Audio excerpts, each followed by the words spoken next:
And now back to Bobby Likis Car Clinic and your host, Bobby Likis. Here's a question from Frank T., a Watch Bobby Live viewer from Sydney, Australia, as we speak. So the question, how does a PCV valve cause oil consumption if it has not played a role in causing physical oil leaks? Well, it's very easy. And I'll read the second part. Furthermore, does oil consumption occur when a PCV valve is stuck open? Yes. So, folks, we all talk about an engine being an air pump. Air is pushed into the intake manifold past the valve to the top of the piston, and then it's pressurized. And then gasoline is added, and that mixture of air and fuel is atomized and under pressure. And then a spark plug lights the match. And from there on, a lot of heat occurs, a lot of expansion of air, which some people think of as explosions. And it is that pressure and that heat and that flame front that forces the piston back down, and the piston is hooked to the rear axle through the crankshaft and transmission and drives the car. So it is air pressure and heat and these little boom, boom. That's why you got a bad muffler. You hear that going on inside the motor. So what happens to all of that compression? It pushes the piston down. Well, some of that pressure goes by the piston and the wall, by the rings. It's called blow-by. That blow-by then creates pressure in the crankcase, just like you may have in your belly, gas pressure. So what does a crankcase do with gas pressure?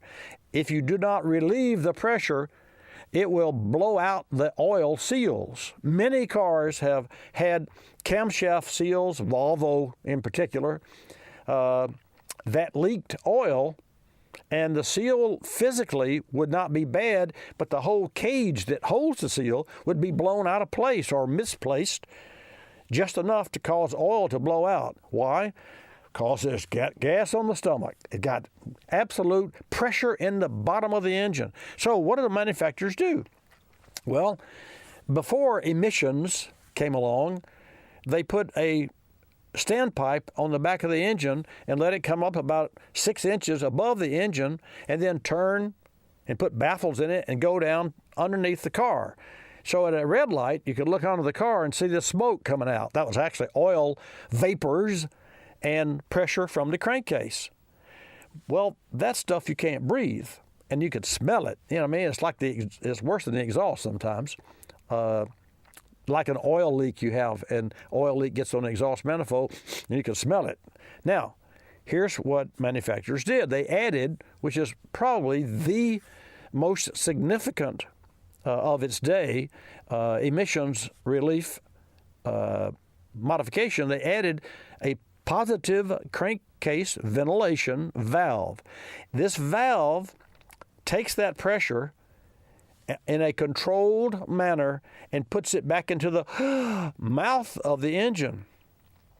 Of course, that causes black lung disease that I've talked about for a lot, and I'll talk about that next hour. I'll touch on it. But a PCV valve meters the pressure and relieves that pressure, and it puts it into the mouth of the engine, where it is put back into the top of the piston and harmlessly burned away. Harmlessly, I say, because it doesn't matter once it's in the chamber. It does matter on its way there, and it lubricates the intake manifold and causes problems there.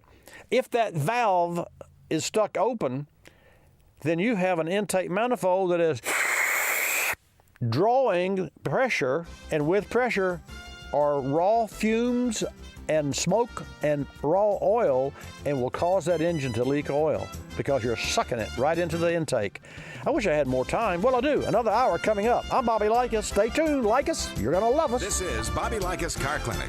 Bobby Likis Car Clinic is a copyrighted presentation of Car Clinic Productions Incorporated and may not be reproduced or rebroadcast without the express written approval of Car Clinic Productions Incorporated.